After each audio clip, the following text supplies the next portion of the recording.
ഓരോ വേഷങ്ങളും മനസ്സിന് നൽകുന്ന സംതൃപ്തി. സ്നേഹത്തോടെ അഭിമാനത്തോടെ ഒത്തുചേരുന്ന കുടുംബങ്ങൾ, പുതിയ ജീവിതത്തിലേക്കുള്ള അനുഭവങ്ങൾ. ആഘോഷങ്ങൾ ഏതുമാവട്ടെ, നിങ്ങളുടെ മനസ്സിലുണ്ടോ? മാക്സിലുണ്ട്. മാക്സ് വെഡിംഗ് സെന്റർ, ഒരു നാടിന്റെ വസ്ത്രസങ്കല്പങ്ങളുടെ പരിപൂർണത. പഴയന്നൂരിൽ ഗ്യാസ് അടുപ്പിൽ നിന്നും തീ പടർന്ന് അപകടത്തിൽ 2 പേർക്ക് പൊള്ളലേറ്റു. വ്യാഴാഴ്ച രാവിലെ 6 മണിയോടെയാണ് സംഭവം.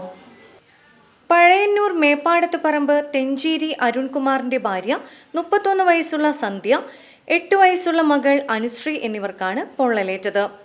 രാവിലെ ചായ വെക്കാനായി ഗ്യാസ് കത്തിച്ചപ്പോൾ സ്ഫോടന ശബ്ദത്തോടെ തീ ആളിപ്പടരുകയായിരുന്നു.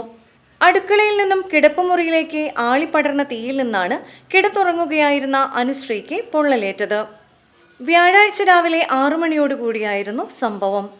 വലിയ ശബ്ദം കേട്ട് അയൽവാസികൾ ഓടിയെത്തിയപ്പോൾ വീടിനുള്ളിൽ തീ പടരുന്നത് കണ്ടു. ഉടൻ തന്നെ വെള്ളമൊഴിച്ച് തീ അണയ്ക്കുകയായിരുന്നു. ഇരുവരെയും തൃശൂർ മെഡിക്കൽ കോളേജ് ആശുപത്രിയിൽ തീവ്രപരിചരണ വിഭാഗത്തിൽ പ്രവേശിപ്പിച്ചു. ഗ്യാസ് സിലിണ്ടർ പൊട്ടുകയോ മറ്റോ ചെയ്യാത്തതുകൊണ്ട് തന്നെ തീപിടുത്തത്തിന്റെ കാരണം വ്യക്തമായിട്ടില്ല.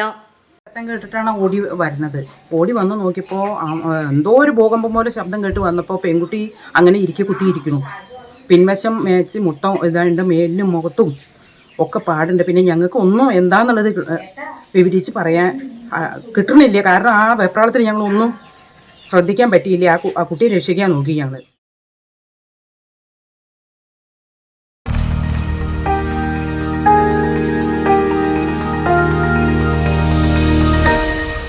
You are watching VCV News.